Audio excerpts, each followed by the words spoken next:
Live from the center of the earth. Yo, welcome to my Summer Lair. I'm your host, Sammy Younan, and I have a special guest today, a stand-up comic.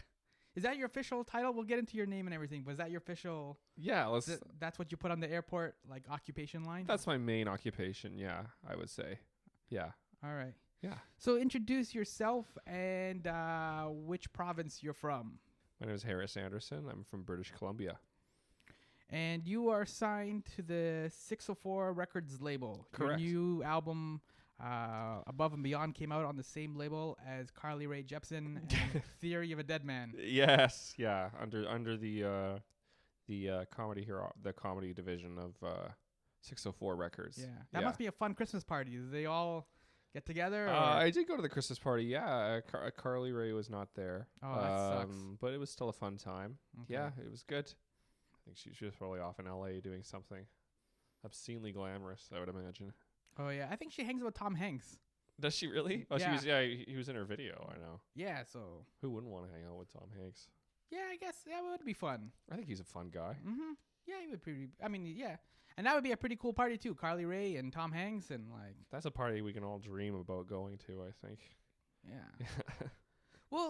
We'll put aside your life goals for a second, and then pick up on the thread of Tom Hanks though, because your work does have like a lot of movie references, like horror movies, cops, Saving Private Ryan. Oh, I'm glad you noticed that. Yeah. So are you a big? I guess you are a big movie buff fan, or I love movies. Yeah, absolutely. is there any particular genre or type of movies, or do you have some favorite movies? The last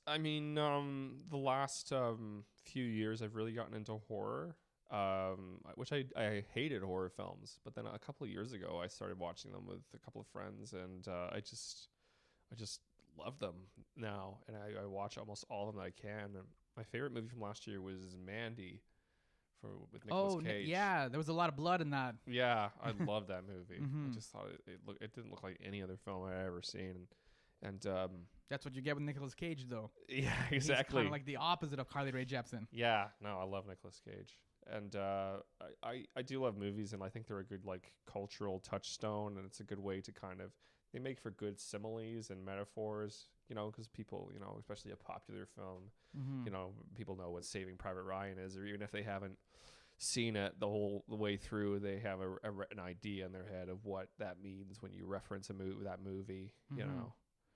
But you're also like kind of aware of the kind of cliches of the movies too, the genre. Like you're talking about horror, for example. Yeah. There are some already built-in cliches with horror. The girl going up the stairs or whatever. You know what I mean? Going to the basement. Yeah, totally. Yeah. I have a bit where I talk about that and like how no one believes their wife in like haunted house movies. Mm-hmm. It's always the wife that has like something horrible happen to her, Yeah. and then like no one believes her. They don't listen to her. So yeah, those are fun to play with, and I love movies because it's something that has a high chance of being relatable to a lot of people in the audience, but there's also lots to kind of like examine and poke fun at as well. What was your beef earlier with horror movies? Why were you not a big fan of horror? Was it just kind of too cheesy, or? I think it was just I was just kind of they just scared me, and that was just the main reason. I didn't like being scared, and then I kind of like built up a bit of a tolerance for them, and then like I'm not a horror fan in this. Like I don't really like I don't like a lot of like gory horror. Like I don't really like slasher flicks at all. Mm-hmm. I'm more like the supernaturals thing, and like science fiction horror. I love, like, I think Alien is a masterpiece. It just even as a piece of film, it's a masterpiece. Same with The Exorcist. I think like a good horror movie is hard to pull off, but like a great horror movie that it endures is just like it's like a master stroke. It's so hard to pull off. Do you ever find as a comedian that thin line between horror and comedy? Is that actually, you find that's kind of bang on where it's just 1 degree and then... Oh, yeah. Every time you bomb, there's always an element of horror in that. Just like extreme social embarrassment. Mm-hmm. Yeah, I think comedy and horror have a lot of the same DNA because horror is like comedy in that it has to... There's not many limitations on it, but it has to deliver in terms of that. It has to scare you either in terms of like, jump scares or something like playing the long game, like psychological. but it has to be at least disturbing on some level. And it's the same with comedy. It Has to be disturbing on some yeah, level. and I think it's it's no coincidence that someone like Jordan Peele, has his Get Out was like a huge success and like a great horror film. Mm-hmm. Excuse me, and then like his new film is called Us. I think that's coming out. It's another horror movie, and it's like I think if you understand comedy, and like he's obviously someone who totally understands it, then you do kind of understand the psychology of horror, I would guess. Mm-hmm. Yeah. Similar to the cliches of horror and movies, was that kind of what inspired your lead single, Hometown? Like just kind of like those Bruce Springsteen type of Yeah. cliches and Yeah, that was just kind of I just wanted to kind of draw people in, I guess, who maybe hadn't heard of me, just thinking I was just doing a fun song, and then just kind of contrast the gentle nature of the music and the melody and everything, and try to kind of just twist it and like kind of have the lyrics go super dark while keeping the music, because I didn't think it wouldn't be interesting. I don't think if it just started out dark and stayed dark throughout the entire thing, there's no contrast. It's almost like a reverse horror movie in a way, right? Like there's a horror movie, you try and get to the sunshine, you try and get to dawn or whatever, right? Exactly. Yeah, totally. Yeah. And in terms of like when you're writing a song like that, a comedy song, is the structure like the same? It's similar to like writing like stand-up comedy bits, because you still have to have a flow, you still have to have a rhythm. Is it kind of overlapping in terms of your creative process, or is it two different approaches? It's different approaches, I would say. I find it much harder to come up with stand-up material. The songs, the ideas come less frequently than ideas for material come, but when I have an idea, it doesn't take me that long to actually write it out and plan it, usually. But with stand-up material, I find it's much more trial and error. Whereas if I have an idea of a song and like how it should go, and then I write it down, I'll maybe perform it twice, and then that'll usually by the third time I perform it, I've worked out in my mind at least most of the kinks, and it's kind of ready to go. Whereas comedy, it can take like, I'm revisiting bits that I did 3 years ago that I couldn't find a way to make work, and now all of a sudden I can make them work. That's interesting. How come the trial and error period for like a song is shorter than like, what's the deal with 2 phone books, or like whatever type of joke? You know what I mean? Like that's a good question. I'm not sure. It's just kind of. It's just different. It's just different. I don't know why. It's a good observation on your part. I don't know why it is different that way, or why it has. I don't know. That's a good question. I don't know if I have a good answer for you. Does the audience, like in terms of when the audience are going to like see stand-up shows and stuff like that, they obviously kind of get behind the songs as well too. Like they kind of, because sometimes they just want like a stand-up show or something like that. Yeah. And it's like sometimes somebody like Adam Sandler's already kind of conditioned his audience, right? Yeah, totally. No, I mean it's always fun doing shows like that where you kind of just get to be like almost the variety act, but like hopefully it's still funny, and that's always like it's fun, like because you have this built-in thing where it's just like if people get into patterns very easily. If they're watching stand-up and it's a person going on stage telling jokes, another person going on stage telling jokes, and then someone comes up, even just like holding a guitar, which is a pretty common object. They're just like, wow, what's that guy doing? I remember reading that when Robin Williams would do shows, like open mics in San Francisco, sometimes he would just like step away from the microphone. He wouldn't use a mic because it would just instantly get people's attention. He was like, why isn't the guy using a mic? So it's a kind of an interesting opportunity to do something a little different, I guess. Yeah. Those little gestures too, like when Woody Allen used to do a lot of stand-up way back in the day, and his rhythm was like he would adjust his glasses at the same word. Like there's a lot of like little nuances where he would kind of pepper it, and it was totally built in. Yeah. And that's kind of interesting. Like, do you also kind of work on that level too, where like if a certain gesture will work, or you kind of connects with the audience? I think I'm just becoming aware of that. I think like comics, as they progress, they become more physical. It's just you just kind of see it happen. In the beginning, you're kind of like very stiff and nervous, and like but like you watch like someone like Bill Burr. I mean, Bill Burr is actually a very physical comic. He does like big act outs and like moves his body around and plays with the mic stand and lots of stuff like that. So I feel like I'm just kind of starting to get into that sort of stuff. But I'm enjoying it. It's good. It's like it's freeing, I think. Why is it freeing? Just to kind of be physical, or It's just kind of a way of kind of getting out of yourself, you know. And it's kind of I enjoy the performance aspect of stand-up comedy very much. Like I try to, you know, I try my best to write good material that I find funny, and but I also really look forward to performing it. For me, that's a really big part of it. I like kind of like seeing how much like gusto I can put into something, you know, and really like how many volts I can get running through it.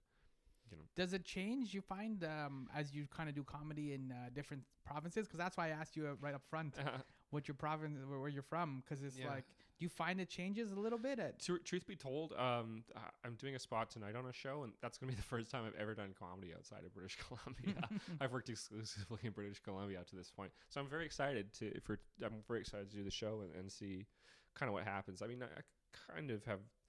I have a rough idea. I mean, I've done it in like 2 different cities, and I've done it in areas outside of my home base, and like everywhere from like small towns to kind of medium towns, and like everywhere in between. So, but it'll be interesting to see how it goes.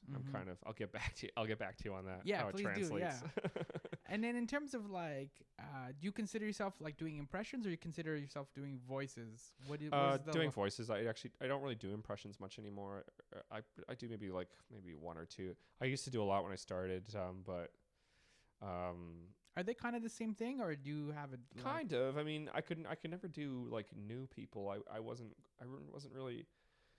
It seemed like I was always waiting for someone else to do an impression of someone more current so I could do it, which is how it seems a lot of people do impressions. Like, you're just like, how could I could never do John C. Reilly, and then someone does John C. Reilly, and you're like, oh, now I understand how to do John C. Reilly, you know. I have a lot of respect for impressionists. I think they're just like the best ones they're amazing. I might come back to it at some point, but you know, I kind of, it just kind of fell by the wayside a bit, you know. What is the process of the technique? You talked about like writing music and like kind of refining it with the audience. Is the same thing with impressions? Like, do you kind of know right away from the audience if you've kind of got it right, or it needs to be adjusted a little bit? I don't know. I couldn't really say, because it's been a while since I've actually done them in like my act. I mean, there's you know, like a couple of guys are really good at them, like Patrick Maliha and Simon King. They perform all over the country, and those guys are really good at it. And for me, I always appreciated them, and I might try them again at some point, but for now I'm not sure. It's what I want to be doing, I guess. Yeah. So the album's called Above and Beyond. And exactly. Yeah. It has a broad range of stuff. Some songs, some stand-up bits. Was there any intention to do like sketches or some other things like that too, or? We talked about the idea. I wanted to do some a straight stand-up album, kind of like retro style with like bits fading in and out and everything like that. And then we decided to do music, and I didn't feel at the time that I had enough strong comedic songs for a full album of just musical songs. So we decided, we'll do some stand-up, and then we'll have like a song, and we'll bookend it, and there'll be one in the middle as well, just kind of to form like a skeleton for the whole thing. And forgot the second part of your question. Oh, the sketch thing. We talked about that, but I find I haven't figured out how to write sketches yet. I feel I got to do more of it. I wrote one with a friend a little while ago, and actually 604 Records filmed it, and we'll see how it turns out. But that's something I'd like to kind of experiment more with, but I haven't done a great deal of it. It's always kind of weird to end a sketch, like once you got the basic premise, because it's not like you just kind of just have like basically it's a scene. Yeah. Right. So it's kind of easy to open it up, like you're at the waiting to like renew your driver's license or something, and there's a wacky lady. Yeah. But it's always kind of weird how you just kind of like, now the jokes are over and we're gonna go on to something else. It's very I mean, that's scary thinking about like how do you end it? You know, it like has to. And you know, I think like, you know, even something like Saturday Night Live, which like employs some of the best like comedy writers working today. I mean, a lot of times their sketches just end. And it's like applause. It's like, oh well, even if those guys can't figure out how to end the sketch, like what hope do I have? You know, I think, you know, it's like a real art form, and there's, you know, the Monty Python guys kind of I mean, I love Monty Python, and they kind of perfected, for me at least, the idea of the comic sketch. And They just kept rolling. yeah, although there's guys. I mean, like Tim and Eric. I love Tim and Eric, and those guys are, I think, geniuses. And they kind of, I think they were like the most original comedic collective since Monty Python. They're just totally original. And I mean, I'd love to try something like that in the future. But on the album, I wasn't really sure if it was like if I was ready to or not. Mm-hmm. Yeah. You mentioned like Key and Peele, Saturday Night Live, Robin Williams. Like, who was the one that kind of like inspired you when you saw that? You're like, yo, I want to do that. I want to tell some jokes. It was like a series of people. I'd say. I mean, it was Jim Carrey when I was younger. Jim Carrey was like, I mean, Ace Ventura and The Mask came out, and he was every kid's hero. And every kid loved him, and so he was a big person. Robin Williams in Aladdin was amazing, and I just loved what he did with his like voice and like how he could create all these things. And then when I started getting into stand-up, there's a guy called Brian Regan. I mean, who's just kind of getting. I mean, you've heard of Brian Regan, and to me, he's kind of the gold standard in stand-up comedy. I love him. Maria Bamford's great. I love her. Toronto's Maria own. does just go back to the question about the voices and impression. She kind of does that. She straddles that same line too. Yeah. Different voices and she's a master. She's just she's incredible. Just how like she can kind of just I don't know, like she has like she can like create little worlds kind of almost in this just by talking. And I mean it also her technical, I think, facility as someone who uses their voice is just incredible. I mean, she's such a talented voice actress, and she can do stuff like with her voice that's like, wow, how did you do that? Or how did you figure out you could do that? She's got an incredible, like, not just great comic sensibility, but just an incredible instrument in her voice. Like, it's hard to think of anyone else who's, in terms of like how comics that can like use their voice, like anyone else who does it better than her nowadays. She's great at it. Can't remember the name of the special, but her latest special where she's doing it in different settings, like in a living room. Old Baby. Yeah. Like that really kind of showcased like her work and her range. Yeah, like totally. Because she's in different settings if nobody's seen it. Right? Yeah. She's moving up to bigger and bigger venues. Yeah. I love that special. I think she was, and that's what's great about her is like she fits in everywhere and nowhere at the same time. She's like, I've seen her in theaters. I saw her she dropped into an open mic that I was at and did a set in front of everybody. And, she's great. Yeah. So you're watching Ace Ventura, Pet Detective, and you're watching Robin Williams as the genie. Ace Ventura, by the way, this is a tangent, but Ace Ventura is a really weird movie when you look back at it now. Like, how did that even get made? It's not a good movie. Yeah. People are like, oh, that movie's awesome. I don't think it's a good movie, but it also is a great movie somehow. It's Jim Carrey. I mean, it's just like he sells it. It's just, it's like someone just kind of, chomping on dynamite and just lighting the fuse and just kind of, he's just incredible. Because he commits to it. Like whole absurdity, he does it with a straight face. Totally. Right? So it's like, oh yeah, everyone else is weird around him and he's like, he feels completely normal in a weird way. Yeah. No one did what he was doing like better than he did. Just that kind of like Jerry Lewis slapstick, but everything like dialed up to 10. Just like he still is the king of it. Like no one can do it like him. Yeah. So you're watching Ace Ventura and Robin Williams as the genie, and then how do you then decide then that's how you're going to translate and go into like doing stand-up and bits on Stephen Hawking? Well, it's the Comedy Network premiered. I can't remember exactly what year, but that was a big thing because then they started like showing all this stand-up, and it would start like I think it would start at 3:30 was Comedy at Club 54, I think, which was I can't remember where they filmed that. Maybe it was Hamilton. I can't remember, but that was you saw club comics there, and then I think it was at 4:00 you got Just for Laughs, which was the festival highlights, and that Just for Laughs especially was like a really big thing for me because I could come home from school and then I would kind of watch it religiously, and I just kind of became aware of stand-up comedy, and I kind of felt like, oh, this is something I really want to try eventually. And it took me a long time to work up the nerve to get on stage and actually do it, but I think that set me on the path, kind of. And in terms of like working up your nerve, were you like trying to work through material and trying to figure out, because that's also the first little bit where like this will be really funny. Yeah. Right? I had a couple of sheets of lined paper, and I would write down funny things, or just things that I thought were funny, and I probably still have the list somewhere, but probably very little of it was funny.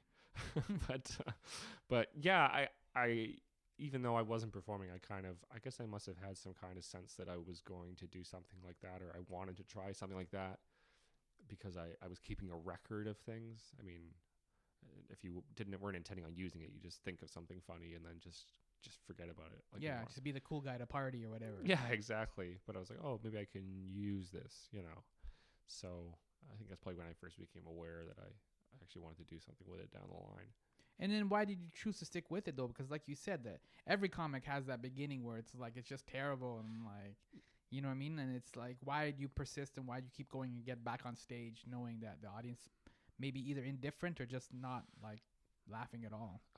That's a good question. I think it's just kind of I like it. I like stand up because it is challenging, and I mean it's really, really tough, and I think everyone kind of like needs something that kind of challenges them in some way, whether it's like like a hobby or something, and that for me is it.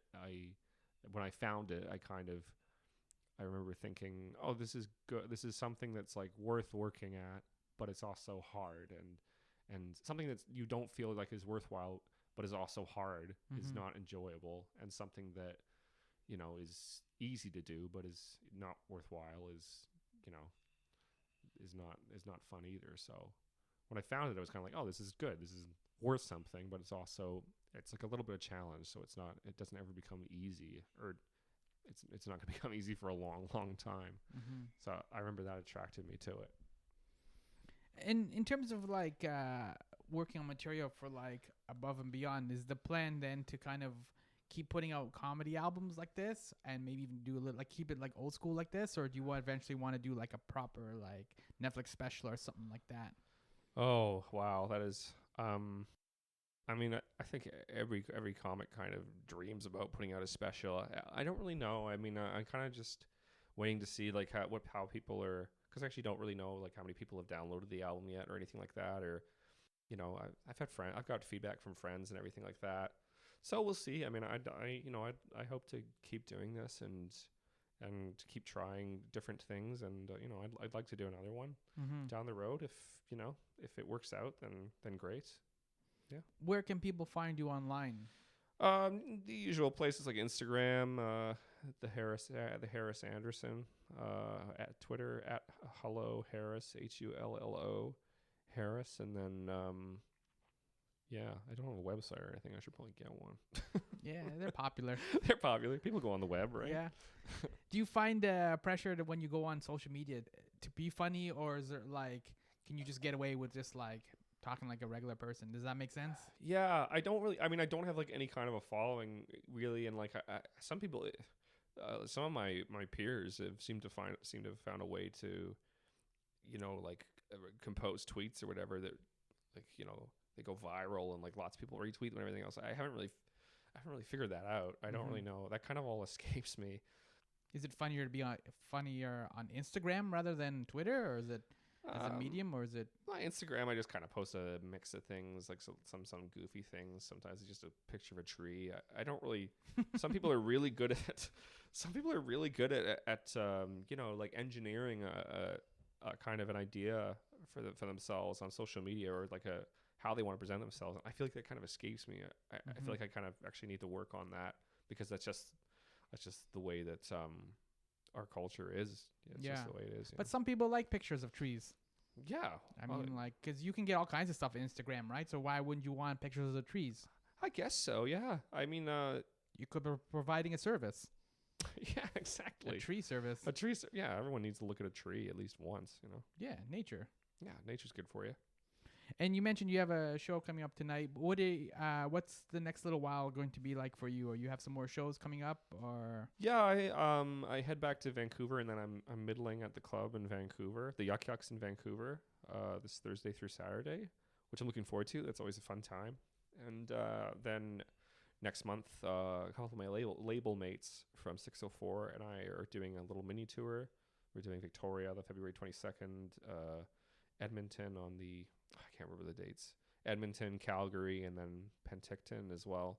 So if you're in BC or Alberta and you're near any of those places, then please come check us out. And lots of funny people on the lineup. Shirley Noam, who does musical comedy like I do, just had much better. She's on the show. She's great. Lots of funny people on it. Should be a good time. Yeah. Are you going to take any movies or Netflix subscription with you, like while you go on the road? Like, do you have road movies or something that you're going to specifically try and see? Because it's a lot of real estate. Yeah. In Canada. Yeah. I'm actually trying because I watch a lot of movies. I'm trying to read more, and I'm also trying to play chess more. I don't know if you're a chess player, but no, that's a little too cerebral. Oh, I was excited about the photos of trees on Instagram. Oh yeah. So I've made my claim. So. Well, I didn't say I was good at it. They have this. My grandfather taught me when I was younger, and then I didn't touch it for years and years, and now I'm kind of starting to get into it again. But I got this app called Play Magnus. Magnus Carlsen is the chess champion of the world, and he's considered by I think the chess community to be the greatest player to date in the history of the game. But you can play him at different stages in his life with the app, and so I'm trying to beat 8-year-old Magnus Carlsen. How's that working out for you? Well, so far unsuccessful. He's a wily little 8-year-old. Oh, those are the worst for kids. He's crafty. Yeah. So when I beat him, I'll let you know. Yeah. What about in terms of books? You mentioned books. Is there anything you're reading, or? My brother gave me a David Sedaris book for Christmas, and he said I know he really loves him, and I've heard a lot of people say he's really funny. So I'm like a chapter into that. I'm kind of working through that. In terms of like favorite authors or anything like that, I love Bill Bryson. He's probably my favorite author. Mm-hmm. He became kind of renowned for his travel writing, but he's so funny. And he has this book called The Lost Continent, which is still my favorite book, I think, which I think anyone who's interested in humorous writing should check it out. To go full circle, when we started off with horror, like any Stephen King? I love Stephen King. Yeah.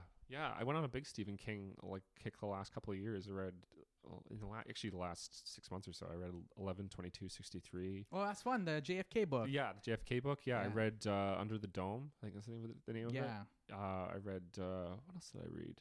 I read It not too long ago. That's a thick sucker. It is. Yeah. Pet Sematary. Mm-hmm. I like Pet Sematary. It's probably my favorite of all. That one's come back again. See what I did there? Oh, that one's come back again as a movie. Oh yeah, exactly. Yeah, Salem's Lot. I checked that. That one's good. Oh yeah, I love Stephen King. He's a master at what he does. All right, thank you for coming in. We covered a lot. We did. It was horror, good. Your comedy origins. Yeah. That people like trees on Instagram. All right, I think we hit all the good high notes. It was enjoyable, man. Thanks for having me. Thank you. So Harris Anderson, and then the album's called Above and Beyond, and you can find it on Spotify, all the regular spots, and so check it out. So thank you, Harris, for coming in. Thanks, man. It was a pleasure. My name is Sammy. You can follow me on the Twitter at My Pal Sammy. This has been my Summer Lair. Jokes, yo.